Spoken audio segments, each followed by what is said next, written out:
সুপ্রিয় বন্ধুরা, যাদের গণিত দেখে ভয়, আসুন আমরা বেসিক শিখে গণিতকে করি জয়। তো দেখুন এখানে কি আছে, উপরে আছে 7 to the power 0 plus 11 to the power 0 আর নিচে আছে কত 2 টু দি পাওয়ার 0। তো এইটার জন্য কোন বেসিকটি জানতে হবে। যে কোনো সংখ্যার উপর যদি 0 পাওয়ার থাকে তাহলে তার মান হয় 1।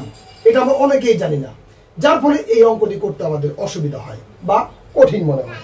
তো দেখুন এই যে আমরা দাগ দিলাম বা ডিভাইডেড দিলাম, উপরে কি 7 টু দি পাওয়ার 0, মানে কি আমি কি বলছি, যে কোনো সংখ্যার উপর যদি 0 থাকে তাহলে তার মান হয় কত 1, তাহলে 1 হবে প্লাস দেখুন 11 এর উপরে কত আছে, 11 এর উপরেও কিন্তু 0 আছে, তাহলে তার মান কত হবে 1।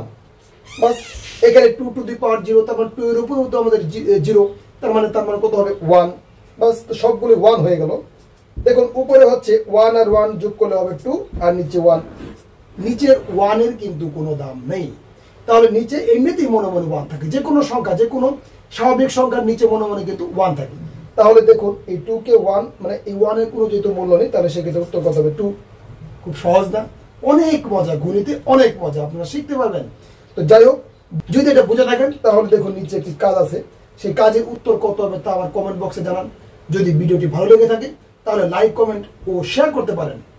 সকলেই ভালো থাকবেন, অসংখ্য ধন্যবাদ।